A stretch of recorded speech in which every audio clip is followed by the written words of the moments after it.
Hey everybody, welcome to another episode of the Everyday Preparedness Podcast, and today we've got a pretty special episode.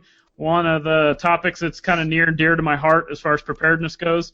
Might be the first place to start, the most basic thing, and that's everyday carry. And that's items that you're just going to carry on you every day that can help you out in just about any situation. But before we get to that, we had some breaking news today about the net neutrality laws. Brent, do you want to go ahead and handle that to kick it off? Well, just simply, I am not a big fan of what the FCC did for multiple reasons. I don't know how much you guys keep up on that. Obviously, if you're listening to a podcast and stuff online, you've at least heard about it because it's kind of been all everybody could talk about. Basically, what the FCC and all of its supporters are saying is they're trying to keep the internet free and open so the big ISPs, Comcast, Verizon, and all those, so they can't throttle or censor or slow down and give preferential treatment to any other packets of information on the internet being transferred from one spot to another. That's a really big overgeneralization, but that gives you the idea. One of the big reasons I'm against it's number one, I honestly do not believe we need government handling much of anything, especially the internet. Agreed. And especially whenever they are saying they can regulate the internet according to a law passed in like 1933. I have a problem with that. Number two, you had three people who are basically unaccountable bureaucrats that literally just decided one day, hey, you know what I'd like to do? I would like to regulate that internet. Well, we're the FCC, so we can. Well, that's fantastic. Let's vote. And it voted strictly along party lines. 3 Democrats to 2 Republicans. The Republicans dissented. None of the bill they passed was made public. It was over 330 pages. I think 332, I believe. None of it was made public. Congress basically, begged them to come and testify before them.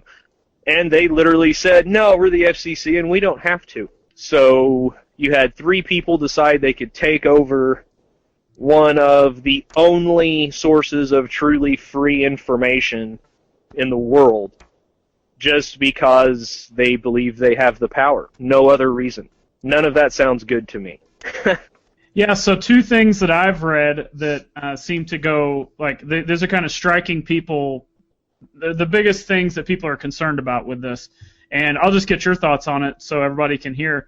The first thing is, they're saying, well, they can't throttle us anymore. So now, our internet usage is going to be a whole lot faster and everything. To me, I could see that going both ways. I mean, maybe, but then again, it might bog down everything. What's your take on that? Well, in all honesty, it's not necessarily a terrible idea in practice because nobody wants to be sitting there, watching Netflix and everything has to buffer all the time. That's something that happens to me out here in a more rural area because I don't have access to true high-speed internet. But, that's something I'm fine living with, but a lot of people aren't, and I understand that to a point. On the other hand, they don't really do that. They've shown some preferential treatment a little bit, but I don't understand why you wouldn't want some preferential treatment because you don't need all that speed for your email. Why couldn't they save it for people downloading videos and stuff like that? But in theory, yeah, it's great. You're thinking, well, they can't show preferential treatment. One of the arguments I heard was, well, they could censor what you saw because the company didn't pay them to promote their stuff.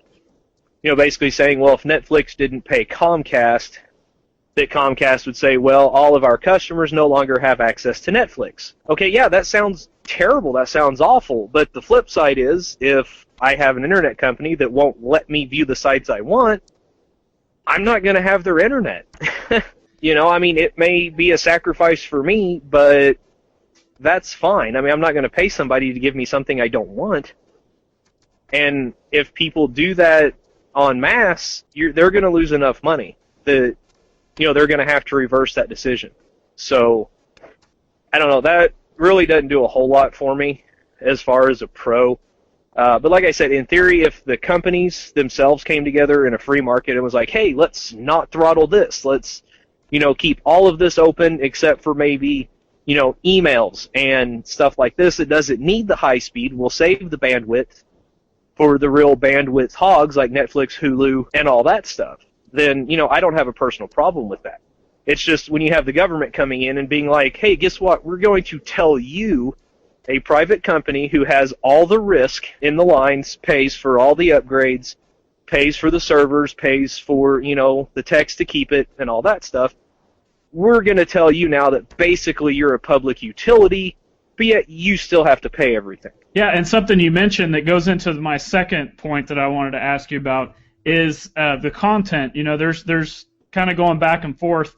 It says that it will continue to provide, quote, legal content. And my problem with that is that's very vague in context. You know what I'm saying? Oh, no, exactly. What's legal content? That's my biggest fear with this whole thing. Well, right, and that's an honest-to-goodness fear, and it's a very well-founded. I mean, look, you don't have to look too far away to see, our own government, basically censoring stuff. I mean, look at even that little, that thing that happened in Benghazi. They wanted to blame it on a video. Right. And so, I mean, are they going to use instances like that where they stand up and be like, well, hey, see, this is offensive and it's causing riots and all this in other countries, so let's shut that stuff down. I mean, it's, everybody looks around and it's like, well, yeah, we don't want, the child predator sharing pictures and, stuff like that. That stuff's bad. Yeah, that's illegal. Of course. That's great. Nobody's against stopping that. But, it's like today I read a piece that there were I think it was a dozen Democratic senators and one Republican that are trying to give the Attorney General basically sole discretion to shut down gun sales. Okay, well, you have government wanting to do that based on that these people might potentially be a threat at some time. Well, who do they call threats? Well, they call preppers threats. They call people who like Ron Paul threats. If you have a pro-life bumper sticker at one point, you were considered a potential domestic terrorist. People who pay cash. If you go to a Christian church of any kind. Right. And so our own government is saying that these people are potential domestic terrorists. Okay, so you have that. They want to cut off the gun sales. You have all these. You have the NSA spying already, pushing these ISPs and all these other companies like Google and Facebook and Twitter and all of them. I mean, look what happened to LavaBit. Lava actually shut down instead of giving them the information they were requesting. But they're already putting these pressures on without these regulatory powers. So you have all of this, and I mean, I know this was kind of a weird tangential way of getting to this point. But if you don't think the government is going to say, look, these vicious right-wing liberty lover extremists aren't a threat, well, we can shut them down online. You can shut down the flow of information. And I know a lot of people are saying that doesn't happen, but good God, they've already tried it. I mean, hell, look at what they did with music in the 80s. That's what I was just getting ready and to all say. that. Yeah. So, I mean, you have all these examples of abuses of governmental power, and yet so many people are like, well, at least my internet speeds will be faster. Yeah, of course. And it's like, really? That's what you get out of all of this? A secretive 300-plus page bill, and you're worried about being able to play Call of Duty 1 bit faster? Yeah, and I mean, it could go as far as, and this is kind of more what I'm worried about, is this show may get shut down, Yeah. NFL premium subscription of streaming service might get shut down because concussions are, something or other that are illegal. Or they may start regulating Netflix content based on this isn't appropriate, this could cause riots, this is racist, this is offensive. I mean, it's just a never-ending thing with this bill being so vague. Yeah, and like I said, I mean, I don't even know that it's to the point of vague. It's to the point of complete total secrecy. And you literally have the FCC chairman, I think his name's Jim Wheeler or whatever, standing up there being like, this is the most transparent thing we've ever done. Okay, can we read the bill? Well, no. I mean, how 2 plus 2 equals 5 can you get? Exactly. And the whole thing absolutely drives me insane. like I said, the idea of quote-unquote net neutrality, where all of the information transfer is treated as equal and none above the other, isn't necessarily a bad idea. It's just you don't need the government to enforce it. Allow the market to do what the market does, and that is corrects abuses on its own through very severe punishment. And, you don't have the government force telling private companies what they can and can't do with their product. All right, so we'll move on to another topic, our main topic for the show, and that's a totally different topic, but at least you know a little bit more about net neutrality now, and that's everyday carry. In my opinion, this is the easiest way to get into preparedness because it involves the least amount of work and the least amount of thought. And basically, it just involves carrying something you're going to use every day. And that could be anything from, an extra pocket knife to an extra pen, maybe an extra set of tools. Everything's going to be different based on what you do for a living, where you go every day, any of that stuff. And Brent, do you have anything to start off with, your opinions on everyday carry? I think you're absolutely right. It is one of the easiest ways to get started in preparing. I mean, everybody does it a little bit. If you're always opening stuff, you're carrying a knife. It's just simple stuff like that. If you're always writing checks, you carry a pen. That's very simple, compared to what we're kind of talking about, but that's honestly where a lot of it starts. So, yeah, it's a good, easy way to start getting going, and you can see what you kind of like and use and will use and won't use, so. And you can see what kind of gear works for you and what doesn't, because there's a lot of things you can get for this stuff that's dirt cheap, and then there's a lot of stuff that you actually do need to go ahead and pony up the extra money to get instead of just, buying a junk tool store thing. So let's just start off with some examples. I think the number one thing everybody should have is some sort of pocket knife, and a good-sized one. I mean, they make the smaller, like, Swiss Army knives, and there's some other ones, but I think those are too small and ineffective for different reasons. I mean, the knife's a very versatile tool. You could use it for leverage if you had to. Obviously, you're going to cut open packages or boxes. If you absolutely had to, you could use it for self-defense. That's a last resort. But what do you think on knife size? It depends on why you're carrying it. I'm like you. I personally carry a Benchmade Griptilian, the big one. That's one of my personal everyday carry knives. I love it. It's easy to open. It's easy to use. I can use it one-handed, open and close the whole, 9 yards. A tiny knife, like you said, the Swiss Army knives, those things have their place, but it's kind of whenever you're just kind of ho-humming, cutting open packages type stuff. I know, a lot of people think, they're kind of the end-all, be-all, so at least some people do, seems. I don't. If I'm going to have, like, a dedicated, like, multi-tool or something, I'm going to buy an actual big, dedicated multi-tool, like a Leatherman or a SOG or something like that. And if I want a knife, I'm going to carry a knife. So let's just go ahead and jump into multi-tool. I mean, that's something I also think everybody should carry. Whether you're male, female, kid, anything that you can legally carry that, obviously you can't carry a knife or a multi-tool into certain places based on job or security or whatever. Right. But a multi-tool might be even better than a knife because it's got the small knife built in it. But, mine, I've used the pliers, the wire cutters, the file, the little scissors, like everything on mine I've actually used. And I could tell you firsthand that's one thing that you want to get at least the kind of medium to high end on, because I started out with a dirt cheap one, and the thing fell apart, it broke, it didn't do its job. What's your thoughts on the multi-tools? I have one. It was a dirt cheap one that I got as like a Christmas present in one of those little like office gift exchange type things. I keep it in my tackle box. Yeah. Basically to cut fishing line and, do that stuff. And it works for that, but no, you need, honestly, I know some of them are very expensive.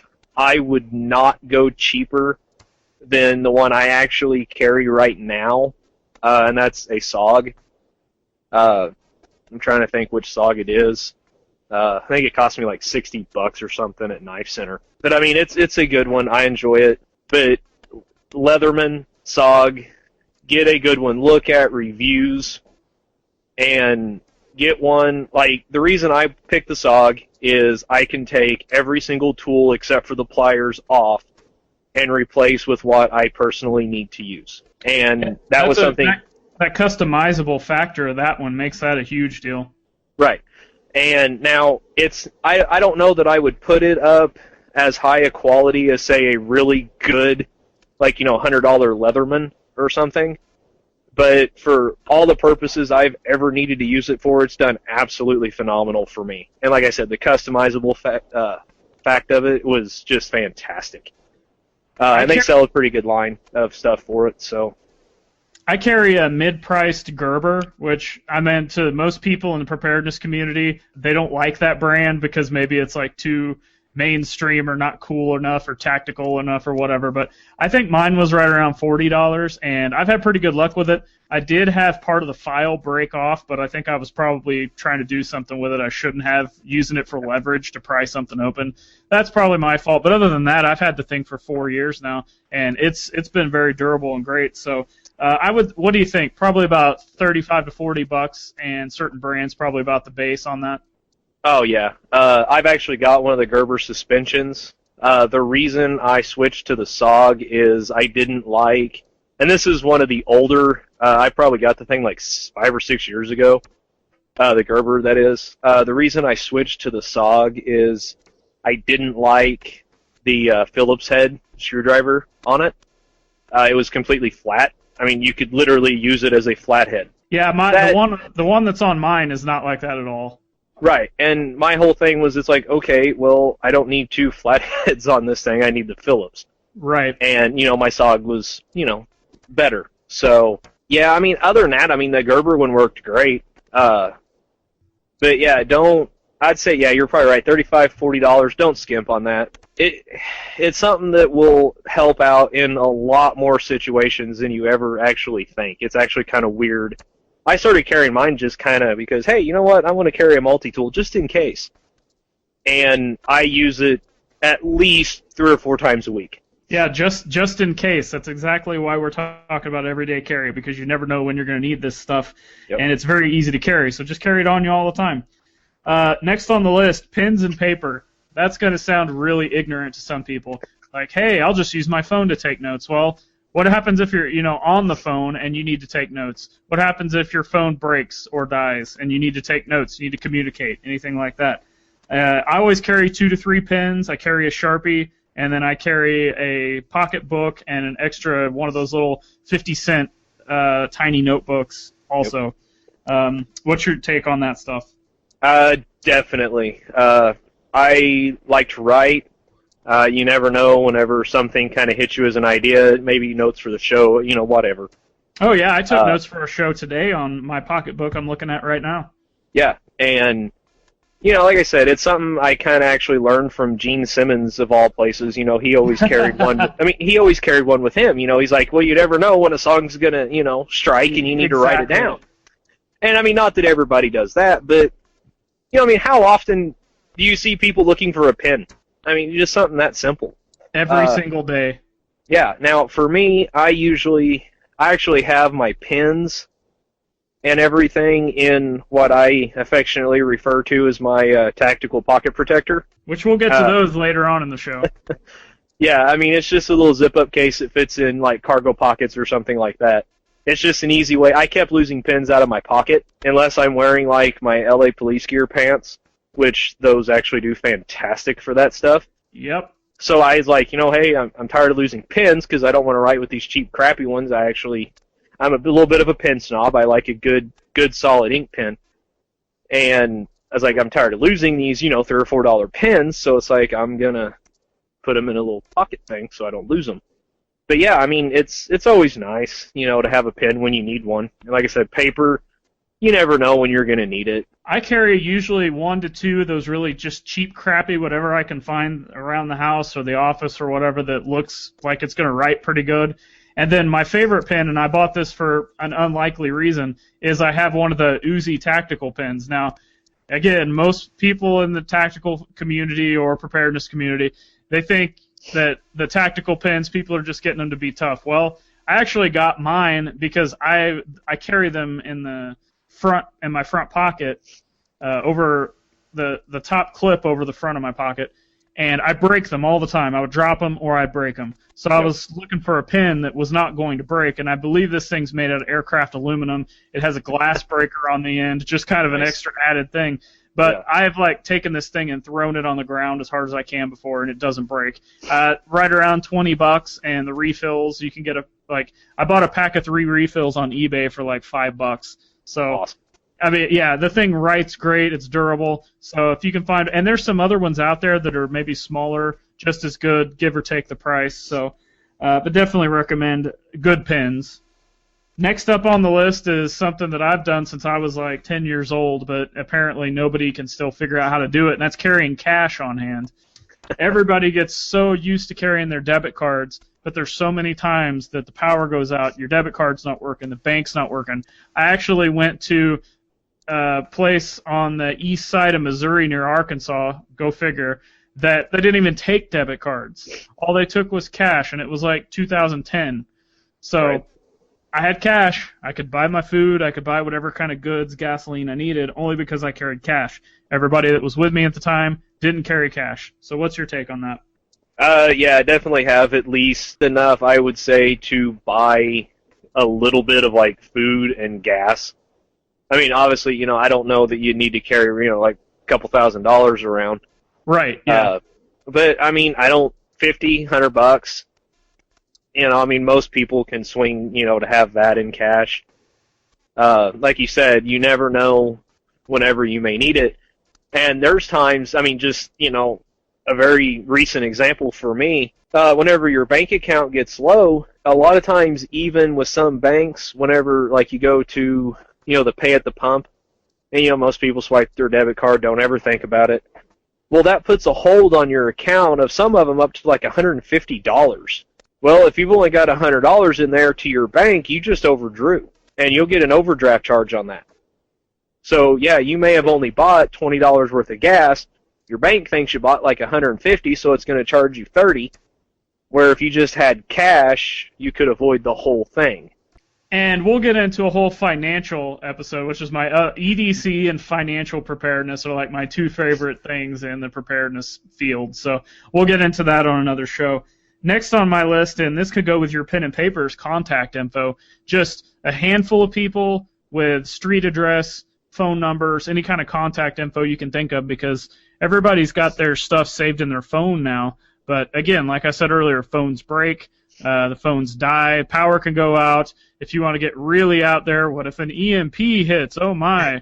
Well, then you're going to need this information written down. And I'll throw in with that tape, like duct tape, Gorilla tape, any of that stuff. I've actually not had, there was a time where I did not have Band-Aids or anything on me, and all I had was tape, and I had a cut, so I just taped it up, and it worked really well. It stopped bleeding. Might have not been the most sanitary thing in the world, but it worked out fine for me. Hey, when I was hanging gutter, I had to cut a little bit of flashing from a messed up piece, and whenever I was cutting it, I wasn't paying attention, and I ended up running some of what I had cut right through my hand.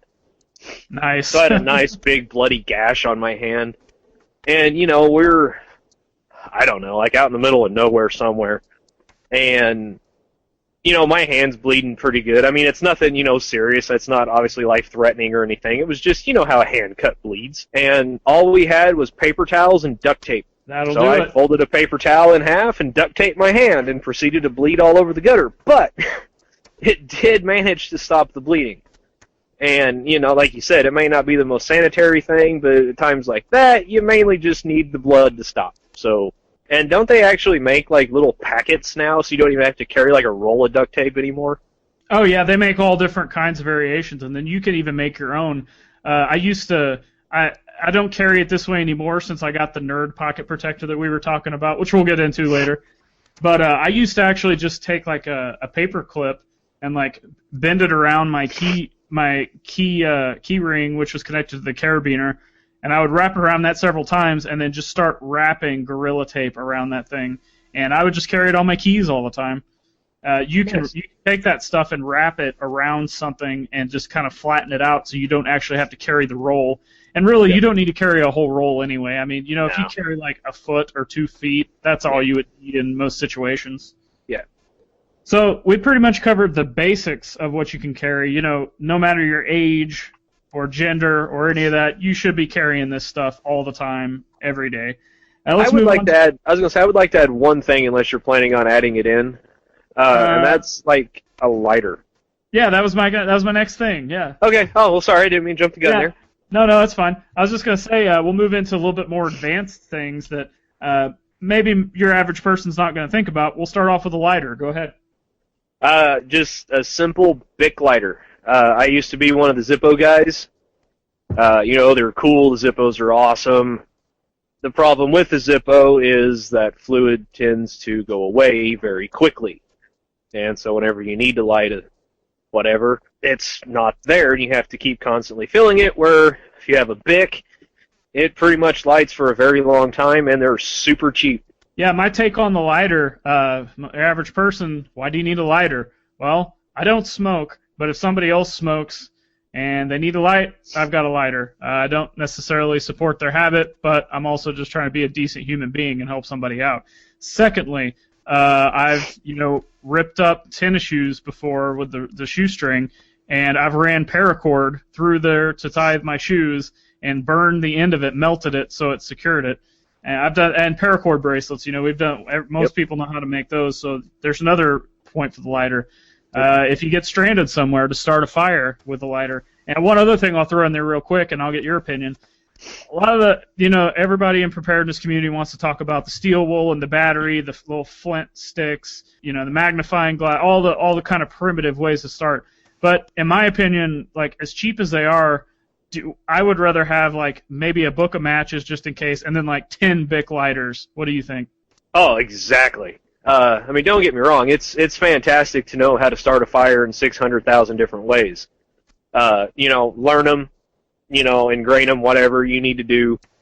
Learn how to start a fire with nothing but an old pair of tennis shoes and a 9-volt battery, if that's possible somehow.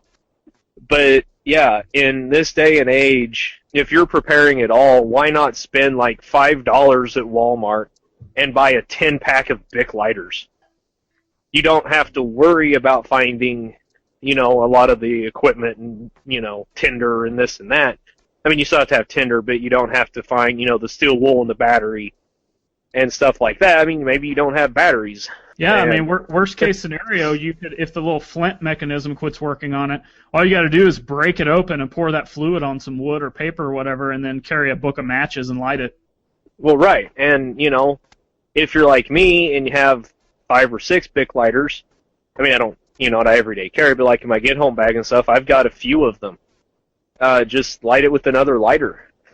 Exactly. I am all about the simplest way for the maximum effect, and for my money, you cannot beat a Bic lighter. The simplest and the most affordable. Yep. All right, next on the list, and I had mentioned it because I used it with shoes and multiple other things, is cordage. 550 paracord, that's what most people are going to want to buy, but you could also use twine or maybe shoestrings. There's different things you could use. There's no really right or wrong, but there's different situations you could use that. Like I said, shoestrings was one. What if you need to just tie something up? Maybe your clothes got wet and you need to hang them up to dry. That's a kind of weird example, but you could do it with that. Do you got any quick examples on why somebody should carry cordage? Just really about anything. You never know when you're going to have to tie something up, in a pinch. Say, you need quick emergency shelter or something, which is kind of what we talked about last time.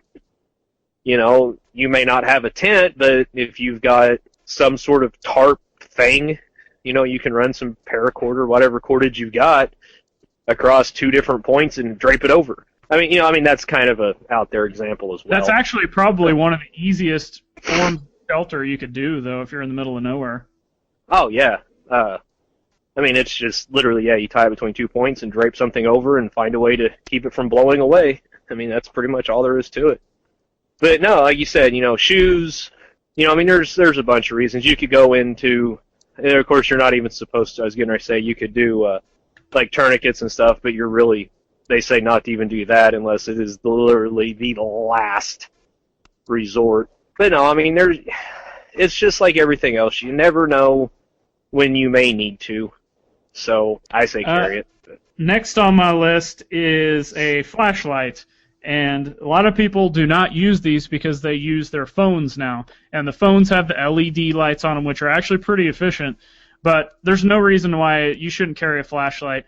And I'm going to do a review on it, but the Streamlight MicroStream, that's excellent, small, affordable flashlight that could actually be used as a blunt weapon if you needed to, even as small as it is. Brent, you have one, don't you? Oh, yeah, I absolutely love and heartily endorse that thing. It is absolutely fantastic. Have you changed the battery out on yours since you got it? I changed it once. I've had the flashlight. You had yours longer than I have because you were the one telling me about them. Yeah, I just changed my battery. I've had it for 2 years, and I just changed my battery for the first time 2 months ago. See, I changed mine for the first time probably, well, it was early last summer, and I was helping my dad change out a fan in the little furnace fan at his house, and the thing had literally been running and clipped onto part of the furnace so I could see and still use my hands for about an hour and a half to 2 hours nonstop. I mean, I didn't turn it off. And I had used it at least, I'd say probably 3 or 4 minutes a day for about 6 or 8 months before then, until, like I said, I needed to change the battery that day. I mean, I was amazed. It's extremely bright, too, for the battery life. I mean, I don't remember the lumens right off the bat. I'll do it in the review, but I'm just overly impressed with the Streamline products. Well, yeah, especially that little thing. I mean, it's, like you said, it is surprisingly bright for so small a flashlight. I mean, the thing's not much bigger than a AA battery. I mean, if you guys haven't seen them, it's about as long as, 2 AAA batteries, maybe? Yeah, just about, yeah. And it's about as big around as a AA battery. It's literally that small. And it just runs off of 1 AAA battery. Yeah, and it lasts forever. The other, one quick thing on that, don't get caught up too much in the lumens per se, because something whenever I was researching, there's no true set standard for what a lumen truly is. Huh, well that's an interesting prepper debunk right there. Well, I mean, obviously, the higher the number, the brighter it's supposed to be. Right, yeah. I was at a kind of preparation store, and I bought one that I think told me they weren't telling me, it was the, manufacturer of the flashlight, telling me that it was, I think it said on the box, it was like 800 or 900 lumens, and I'm like, wow, that's got to be amazingly bright. And in all honesty, it's a pretty good flashlight. I've got nothing against it. I paid $20 for it. It is a fantastic bedside light from a no-name company. But I bought a 4.7's Maelstrom that is like 380 lumens according to their standard, and I can literally light up about a quarter mile with that flashlight. And it's like supposedly like less than half of the other one, and it's probably twice as bright. And that's a good point to bring up there. Well, I got to looking into it, and like I said, there's no true set standard. It's how they all choose to measure it. I mean, it's supposed to be like candlelight or something, like so many candlelights or whatever, candlelight power. I don't exactly remember how it's worded. But yeah, it's how they choose to measure it that actually affects that. And so while, yeah, the lumens is important, I mean, you don't want to get like a 2-lumen flashlight and, expect to, walk the dogs at night or something. Right. But don't get bogged down in, oh, this one's got 60 and that one's got 80. Well, chances are they're the same, and it's just how they measured it's the difference. You look at one of the most well-reviewed lights I found online, and that's like the Surefire G2s, and they're only like 60 or 80 lumens, and people swear by them. Like I said, I've got the 4.7s, with the exception of a very wonky kind of control scheme on it. It's a tough flashlight. I mean, it's tough enough I can put it on like a 12-gauge light mount or my AR, and the shock doesn't hurt it any.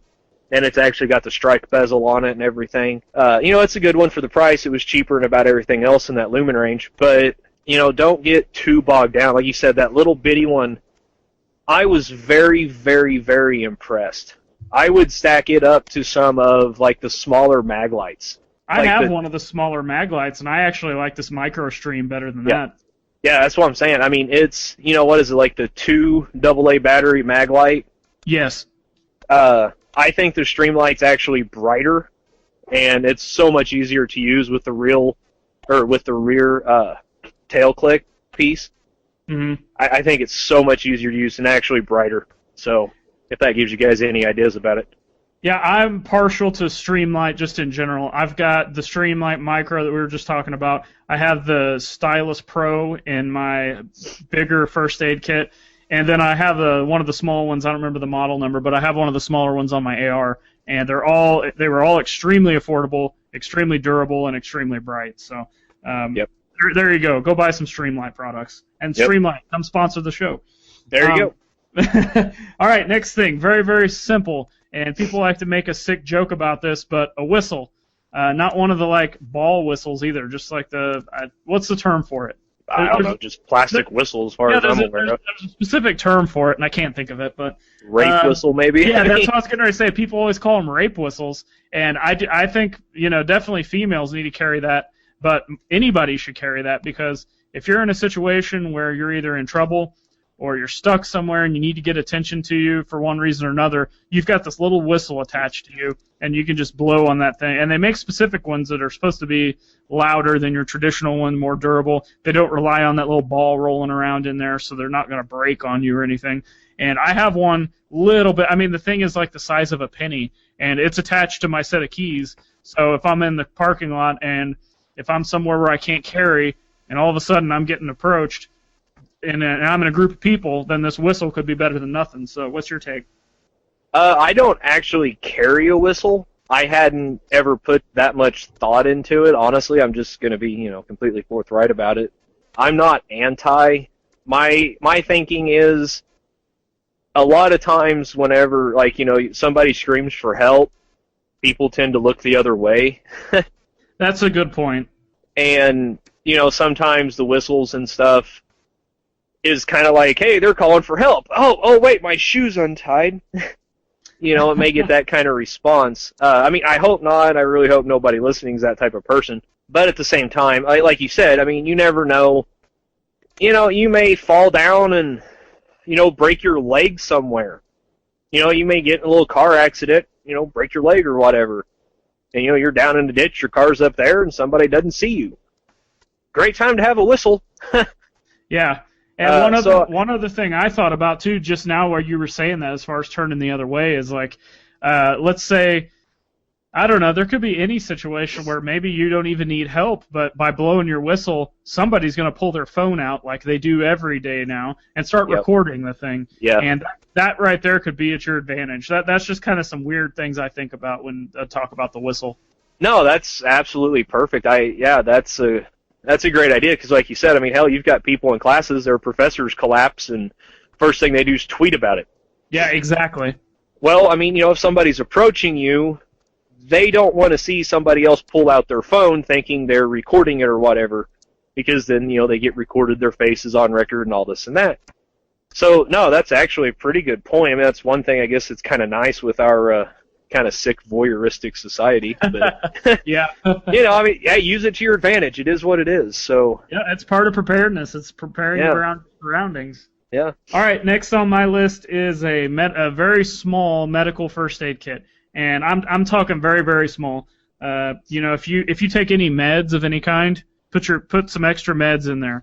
Put a couple Band-Aids. Put a couple gauze packs, aspirin, ibuprofen, Excedrin, just your basic of basic things. Am I missing anything on that? No. Did you say a few Band-Aids and stuff? Just kind of small ones. You don't need like a tourniquet kit and surgical suture kit in there. And I think there's a lot of people in the preparedness community that even when you're talking EDC, they think you have to have all of that stuff. And it just, I maybe use a Band-Aid once a month, but so right. I mean, if you're in the military or if you're in a high risk environment or something, maybe. And Well, that's yeah, what we said. That's what we said the first of the show. You can always kind of change this stuff to your surroundings, but you could always have extra packs for that in your get home bag or bug out bag or anything like that. So for EDC, just stick to the basics. Anything else to add on that? Well, yeah, one thing to kind of keep an eye out on, if you do have prescription meds, I won't go into a story about how I found all of this out, but it is actually illegal to carry more than one type of pill in another pill box, like pill, bottle or whatever. So, like, if you've got blood pressure meds and you've got something else, you're actually not supposed to put them all in one pill bottle. Yeah, I keep mine separated in those tiny Ziplocs that you can get in like the craft department. Yeah, and that's the thing I would recommend. Yeah, like I said, you kind of have to check the laws in your area and very closely. I did not have a negative experience. I had an enlightening experience with all of this, but I found out that, like, I get migraines, so I carry migraine pills with me pretty much all the time, so if I feel one coming on, I can pop the pill. But I had some in a bottle with, like, Advil. Well, they were unlabeled. So whenever I received this enlightening experience, I was told that, well, a cop cannot verify what those are for the most part. I mean, yeah, most people can look, well, that's an Advil. But, there's so many different pills and stuff, you can't expect the cops to, know everything. So, they may, you get some of the Barney Fifes and all that, just kind of want to run you in or, hassle you for whatever reason. Be careful that you're not giving them a reason on some of this stuff. Most of the time they're not going to throw a fit if it's just, like, hey, I've got high blood pressure, here's my pills. But like I said, just make sure that your local laws and stuff don't require the actual prescription label to be with them. And if it is, and if it's something you have to do, well, plan accordingly. There's ways to work around all that stuff. So. All right, last on my list is chargers and extra batteries, and that could be first and foremost, we're talking cell phones or computers. Most people have a phone, tablet, laptop computer, anything like that. Most people are using these things on a regular basis. So having an extra set of batteries or having an extra set of chargers or portable chargers, any of that stuff could really help out in a situation like when power goes down. Again, most of the time, preparedness community, they think they hear the word power goes down. Oh, EMP. Well, not necessarily. It could have just been an ice storm, and the cell phone towers might still be up. So it could be something simple as that. Yeah. And that's the last thing I got on my list. What do you got to add on? Do you have anything else we haven't talked about yet?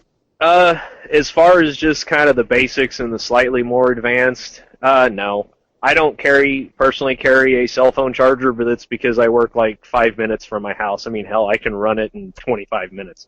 Right, then that's a situation where you wouldn't need it, yeah. Yeah, but, whenever I worked quite a bit further away from home and I had a phone that's battery sucked, I kind of wish I had it. So, something to keep a thought about. But no, I don't have anything for just like the basics and stuff. So we've covered the basics and kind of the intermediate stuff that you could carry every day. So let's move on to how to carry it. We've talked about a lot of stuff and whether you choose to carry one of those things or whether you're going to carry all of them or even more than that if you want to go really advanced.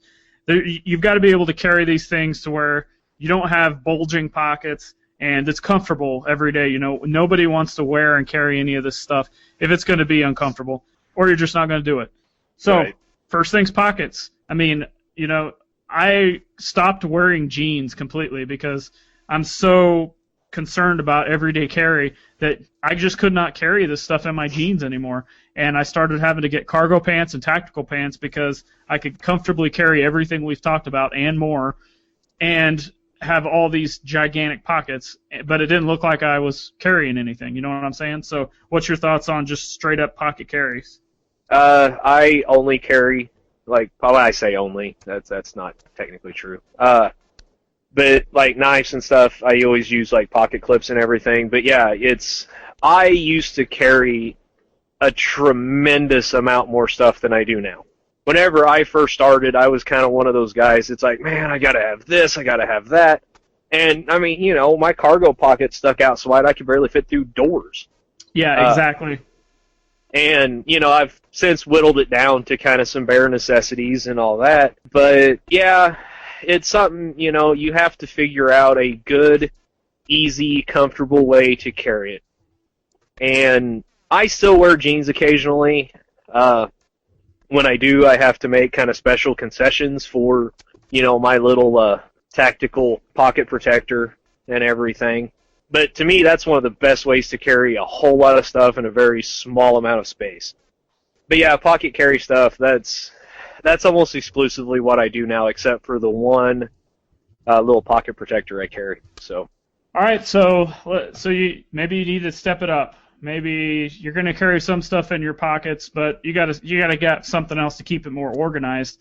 And that's where what did we call it earlier? I even forgot.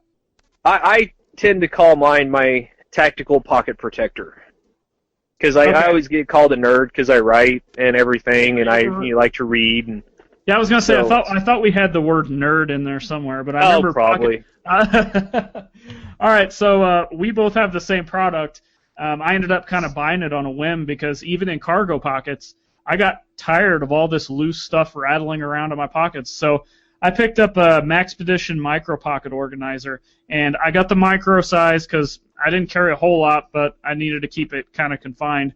They have different sizes based on what you need to carry, but I cannot recommend this thing more. Along with that Streamlight Micro Stream, it's probably two of the best EDC products I own. It's basically just like a small zip-up double-sided pocket protector with there's MOLLE bands you can keep stuff tied in. It's got two of the pockets you could stick a notebook in or a medical kit or Band-Aids, whatever. You could put a knife in there, lighter, all kinds of stuff. What's your thoughts on yours? Because I know you like yours too. Oh, I absolutely love the thing. The thing's about the size of a Galaxy Note 4. As far as it's a little bit thicker, obviously, but that's roughly a good size estimation. I actually keep a highlighter, 2 pins, a lighter, a simple pocket knife, a USB flash drive, a spare battery for my little micro stream flashlight, just in case. I carry about, I think it's like 5 or 10 feet of paracord, and there's something else I carry in there too. I don't remember what it is now. That's a good thing to admit on a EDC show. Well, it's just because you got so much stuff in there, you forget. Yeah. Trust me, I'm the same way. Actually, I take that back. When I said I didn't carry a whistle, that is actually not true. I forgot whenever I got my one of my SE knives. It actually came with a small little baggie with a little fire striker and a small little tiny whistle, like the size. It's like smaller than a guitar pick. Yeah, that's the exact same whistle that I was talking about earlier that I carry on my keys. And I actually have that with some hearing protectors actually stuffed in kind of behind some stuff in there. That's actually all I've fit in that little pocket protector thing, and it honestly has room for more. Oh, and I keep one of those little binders, kind of the little flip top, little cheap notebooks. Yeah, And I keep one of those in there. So, I've got all that in this little itty-bitty thing, and it doesn't bulge or anything. It's fantastic. And like I said, they make different sizes if you need a bigger one, and that's going to kind of transition into our next thing, which would be a purse, a messenger bag, or a laptop bag. And let's say you have a lot of that stuff, but you've got other stuff you need to carry, like a laptop, tablet, whatever. You could buy the bigger size of this, put all your EDC stuff in there, and then just throw it in a bag. And I actually used to do that. I actually used to carry a bag when I had a tablet at a different job I worked at where I had Wi-Fi, and I would carry my bottle of water, I carry my tablet, and I carried half the EDC stuff that I carry on me. I would just put in that bag because I would have that bag. It wouldn't be on me, but it would be within like 3 feet of me at all times. So, what's your thoughts on that? It's good and it works. I caution. It's the same with like off-body like firearm carry and stuff. Yeah. Mm-hmm. It's hard for me to want to do that. I like to keep enough on me that I know I can do what I need to with what's attached to my physical person. And my problem with that, you may drop it, you may lose it, someone may steal it when your back's turned. Worst case scenario, it's good for what it is. If you feel the need to carry, so like you said, you had a tablet and all that, you're not going to be able to carry all that in like a back pocket without, just being miserable trying to carry all the stuff. I don't know, maybe it's just me. Like I said, I used to be one of those that had a whole bunch of stuff and needed a bag and everything. And I still do carry a get-home bag. I do still have one. But as far as like my just everyday carry stuff on me, I've whittled down to stuff I can carry on me. So that might be one of the situations like I was talking about earlier where the different scenarios are going to come into play as far as where you live, where you work, stuff like that. Because example I just thought about, obviously with women, I don't see nothing against this or anything. I don't see too many women wearing tactical pants. Like, no. At the shooting ranges every now and then there'll be some, right. Or if you're military or whatever. And so women carrying purses, it takes 2 seconds to get one of these Maxpedition organizers, throw some stuff in there, throw it in your purse. Like it's there and it's better than nothing. And the other thing is, what if you have to wear a suit to work every day and you work in like a high-rise building? Pretty sure they don't make tactical suit pants. Although I'd like to see that. That'd be pretty sweet. Actually, there's do they really? What's the name of the company? They make the Brad Thor Alpha jacket. Oh yeah, I did not know they actually. I think they actually. It's not a full true suit, but it's like a sports jacket or something. Oh, and I think they've even got like the pants and stuff with like 30 some pockets in the thing. Wow, I had no idea. Yeah, so there are options, but I mean the suits I think actually like ridiculously priced on there. Like I looked at it and I think I just started laughing. Well, that's what I did when I looked at those Thor jackets too. Yeah, I would so love to have one, but I cannot afford to do that. At least not right now. But I'm hoping the price will come down as kind of the hype on them and stuff kind of slows down a little bit.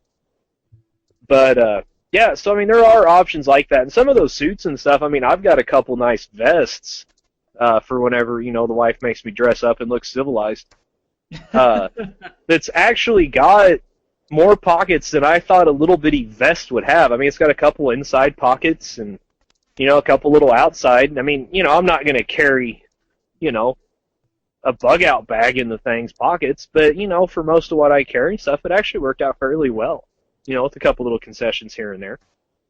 But no, for the most part, your point's completely accurate. Like you said, women with purses, most people in a professional environment, you're not going to be carrying, you're not going to have the pockets and stuff to carry a whole lot of stuff like that comfortably. So a little bag, messenger bag, purse, attaché case, briefcase, whatever you have, there are ways to make it work. And like you said, that little Maxpedition thing works absolutely great because you can just throw it in there and forget about it. Yeah, that's exactly what I was just thinking. If you do carry the briefcase, you're going to have your work paperwork or a computer or whatever else in there. Just throw the little Maxpedition thing in there. It stays out of the way of everything else, and you've got everything organized. So. Yep. Okay, so we've covered all the basic stuff you can carry for EDC, explained why you need to carry stuff for EDC, and different ways to carry it. Brent, have I left off anything as far as basic to intermediate? A flash drive if you need one. I like to carry one around for different reasons. Maybe some pictures of yourself, loved ones, pets, whatever, what have you. I guess you could probably put that with the contact info that we mentioned earlier. Yeah. That'd probably be a smart idea. Yeah, and if you do carry a flashlight or something like that, be sure to carry a backup battery. Because we brag on these stream lights. Batteries go out and they will always fail when you need them to not.